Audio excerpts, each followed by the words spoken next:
Frank Bussell, always has been, always going to be. We came here from the state of Maine in 1952. My dad was an outdoorsman, woodsman, blah, blah, and ended up with a whole lot of bursitis and arthritis. They said, go to the desert. So we went to Phoenix, hated it, ended up in old desert hot springs here, and the mineral waters and the sunshine, and supposedly helped the dad quite a bit. Got here in, let's see, what was that, fifth or sixth grade? Can't remember.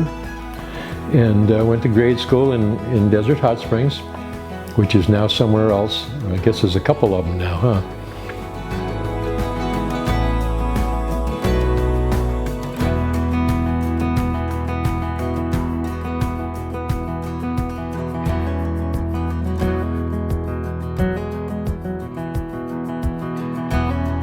My dad worked here in town, did a lot of different stuff. He was kind of a jack of all trades. I remember one incident where he did some sign painting for a lady, and the lady couldn't pay him. So she just happened to be a piano teacher. So he traded piano lessons for me for his labor. I can't read a word of music anymore, but it did treat me good throughout my high school and junior high. I played third chair orchestra, played a cornet, and I haven't picked up an instrument since the day I left high school. So that's kind of I wish I'd have stuck with it now that I see how it went in music. The first market I remember in town, and they were just closing up at the time we got here, was Morgan's Market on Pearson Boulevard. And they started out, I think they opened up in 48. We got here in 52, and then along came Al Horton. And the first market Al had, I think, was on Kauai and Palm. Then he moved to Pearson and Palm. And then the biggie, big store where the hardware store is now on Pearson. And the bank, where was the bank at the time? I think it was at the corner of Pearson and Palm as well. There's something missing there. Ed Moneypenny was the owner of the first market other than Morgan. Then came Al Horton. And I can't put the two addresses together, which was first. But I remember Al Horton walking across Palm Drive one day with a wad of money in his hand. And everybody says, Al, isn't that kind of stupid? He says, hey, if they're going to get it, they're going to get it. Now they don't have to hurt me to get it. His logic. And he headed for the bank, of course. That's what Al was good at, heading for the bank. Ask me something. Our mineral waters, of course, we had the water we had, we were famous for that. And some of the kids some of their parents owned a hotel or two in town. So we'd go there and swimming pools and blah, blah.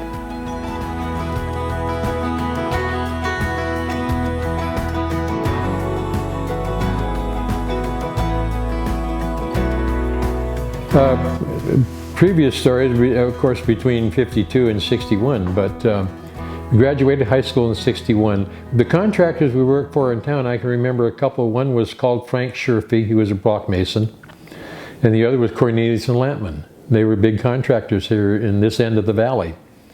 And we worked for them for building houses and did everything. We did everything we could possibly be told to do. We just wanted to work. We knew that's how we were going to make it. Our folks weren't going to give us anything. When I turned 13, we were sitting at the supper table, and I says, well, now you can call me Mister. And my dad says, okay, Mr. Bussell, why don't you start donating $5 a month to the household? And I says, gulp. And that's how it was. Nobody had a lot of money. None of the folks that I knew had a lot of money. Everybody worked, and like all the houses in town, if you were at somebody's house at supper time, you ate supper there. And it's just how the place was. You wanted a cup of sugar, nobody home, you went in their house and got the sugar. I'm sure those days are over. But that was it's still in the 50s, late 50s and so forth. Terry Morris, Jeff Culbus, Jim Smith, Jim Patterson, Alan Zahner are some names I can bring up. We're working up to 59, 60, 61 now, like I said. Got out of high school in 61, and that pretty much ended my time in Desert Hot Springs. After I graduated high school, I got married in 62, had a couple of kids, and got divorced in 64, 5, something like that, and went in the service in 66, got drafted into the Army. I'm probably going far ahead of myself right now, but and then out of the Army in 68, came back. I did live in Desert Hot Springs for a year after I got out of the service, between 68 and 69. And I can't tell you much about the town because I only slept here pretty much in those days. But I stayed with my mother. My dad had left at that point in time. I don't remember what year he left. He just left a note on the table one day and said, "Gone, won't be back." That's the kind of how my dad did things. And of course my mom was devastated, so I spent a year, that's why I pretty much spent time there, to take care of her at the time. And then after coming home from the Army in 68, I got heavily involved in motorcycle racing. Heavily involved in motorcycle racing, a sport called Speedway. It was a professional motorcycle sport. I made money off my riders, made a percentage of what they won, and they made excellent money. They did and I did.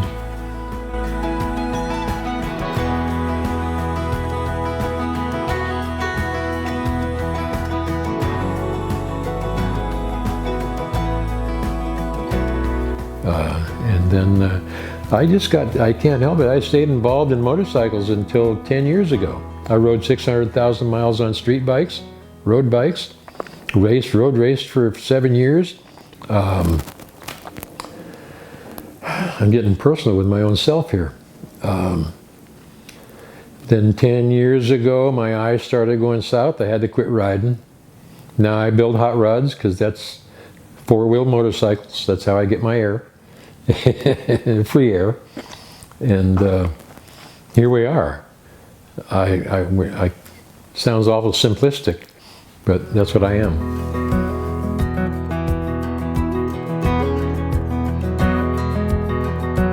We probably didn't realize it at the time, but it boiled down to freedom. Desert Hot Springs was probably 3,500, you might check that out and correct me if I'm wrong. Probably about 3,500 people here at the time. One sheriff, wasn't here very often, but we all knew each other by name. He knew our parents and blah, blah. The deal with the sheriff and the kids in this town when we were growing up, if we got in any kind of trouble, the damn sheriff wouldn't even talk to us.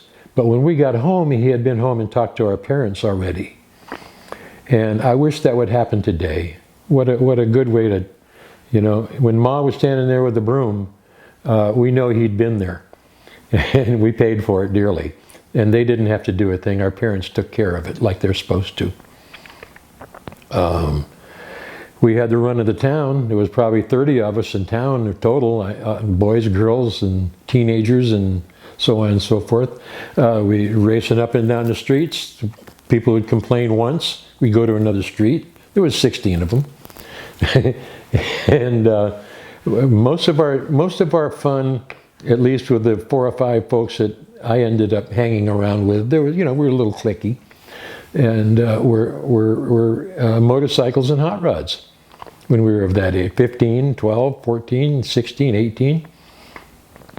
And there again, we had all the freedom in the world. We could drive all over this desert, out here, up on the hills, and no problem. It was just, freedom is the word. As far as I'm concerned, growing up here, we were very lucky.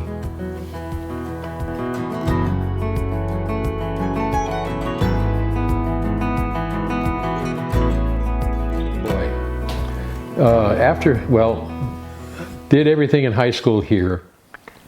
I moved out very early from my parents. They moved to Sacramento and I didn't want to go, and they woke me up one morning and said, "We're leaving." I says, "I'm not." So that was, I think I was 15. Didn't have a driver's license quite yet. That was the freedom ticket right there. And I think I moved in, myself and a couple of other guys rented a house on 4th Street, a little tiny place. We had no business being there. It was a pig pen, of course, 4 teenage kids in there. But It did get us by until we got driver's licenses.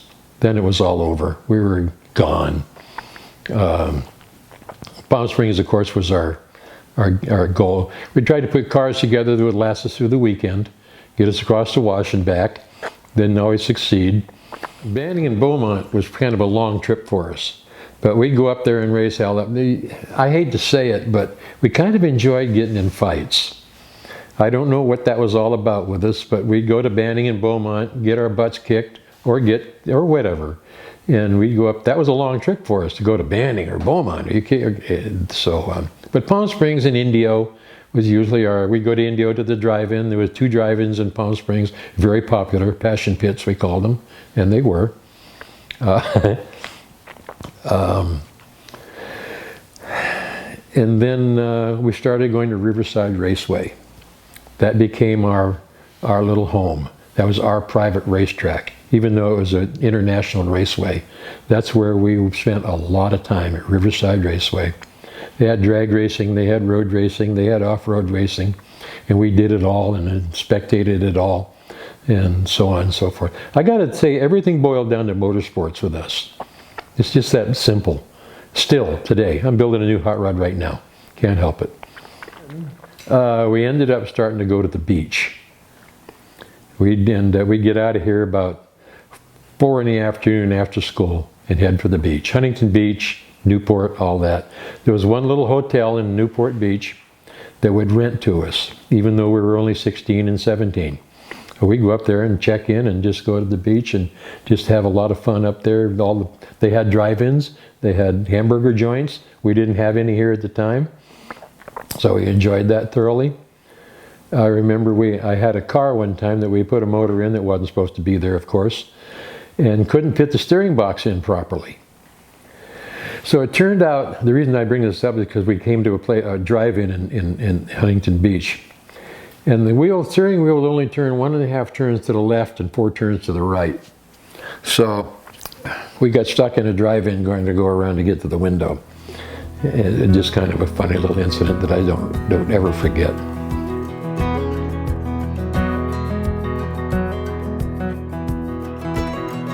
Worked at every gearhead in this town, worked at every gas station in town, and there were 4 of them. Everybody worked at a gas station in those days. $1.50, $2 an hour. Coffee's Bathhouse. I don't know if anybody might even remember Coffee's Bathhouse, but it burned. And they had to destroy it. And myself, a couple of other guys, Terry Morris, Jeff Culberth, Jim Smith, got jobs destroying the place. And we were making $2.50 an hour. We needed Social Security cards. We finally got those. And that was the best paying job I had ever had in my life at the time. And we spent all our money on our cars and motorcycles. And we had good cars and good motorcycles. So, and what else did we do in this town? Worked for a couple of bricklayers, masons. Worked over and built some of the first original houses in the Dream Homes in Palm Springs. Made $3 or $4 or $5 an hour doing that. And that was really good money for us. So that was after? No, I think that was after. That was during high school. We worked on weekends, 12 hours a day. And the contractors welcomed us to do it because they didn't have anybody else would work. So we made a lot of money doing that. Yeah.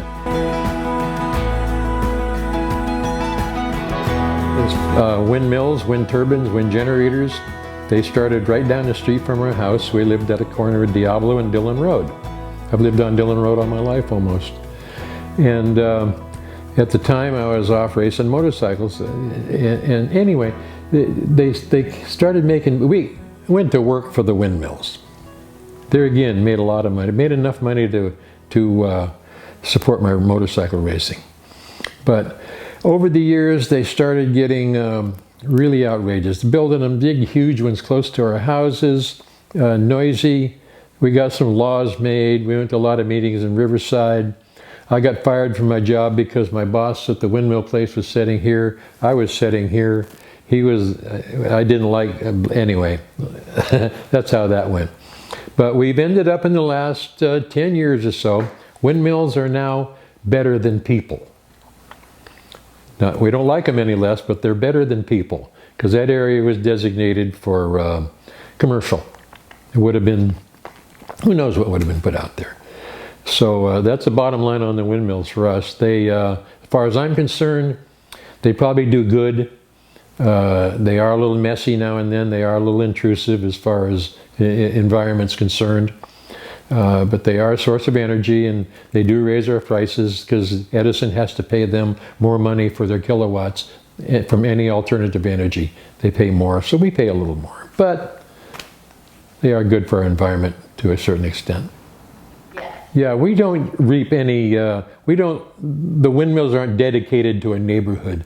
They go into the grid, which is a big one out there. There's a big plant out there, Edison plant. And that's where all the energy from the windmills goes. Then it's distributed throughout everywhere. It's just goes everywhere electricity goes. Nothing's dedicated to any houses or neighborhoods, stuff like that.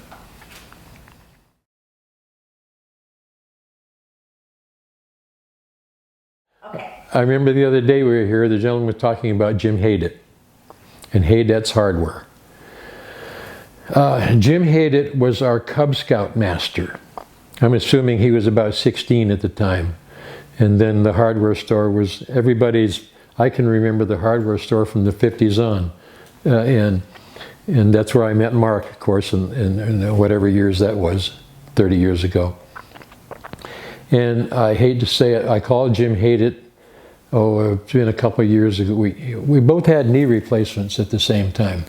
And it didn't go so well, but he sold the hardware store, and I called Jim Haydett, it's been a couple of years ago, and I told him my name. He says, I don't know who that is. And I said, well, Jim, you were my Cub Scout master when we were children. He says, that's been a long time ago. He says, I remember some of that. And I got to admit, I shed a tear because there was a lot of history, Jim Haydett, in this town. And I miss people like that in this town. I remember, and the Desert Sentinel, a gentleman named Jerry Storm, a little place on Pearson Boulevard that's gone now and buildings are there now. But I got a job working for Jerry Storm at the Desert Sentinel, and we had to be there at 3 in the morning. And at the time we lived out in Sky Valley. My father would drive me in, he had an upholstery shop almost right next door. My dad would drive me in at 3 in the morning and go to work from there, just so he knew I had a job. And I'll remember that from my dad forever. But Jerry Storm, and I remember there couldn't have been 500. The paper went everywhere. It's amazing. People used to come here and they'd be here, the word I want is winters, and leave and go back to their city. Well, they would take the paper with them. I remember seeing addresses in the beach in LA and everything. Like I put the stamps on the papers, and I remember that so much that paper got everywhere, that little tiny paper. And I don't know when it went away, and I don't know how long it was here, but I do remember that. And I remember he would be out, he'd run out of the store, and he'd go back, he'd find something would happen, the phone would ring, and he'd go get a story. Didn't matter what the hell it was, anything. The dog crapped on the sidewalk, he'd go get the story. Somebody had to know about it. And I recollect that as I couldn't have been 12, 11 or 12 at the time.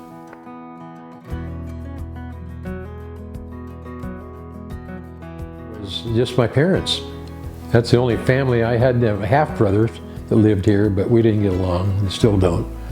But it was just my folks, as far as I'm concerned. And there's nobody left here now, of course, after all those years. But everybody was family in this town when I think about it like that. All of us growing up here. Like I mentioned earlier, everybody was at everybody else's houses all the time. And we'd come in, if the street lights came on, the time to go home. Everybody in this place, in this whole town, was in earshot of somebody's mother yelling at them. Believe me, you knew, you know it was time to go home when you heard your ma yelling. Everybody, but we played in the streets all the time. It was just more freedom. You couldn't do that in Palm Springs or much other town, but I cannot use the word freedom enough related to how I grew up in this town. All of us did.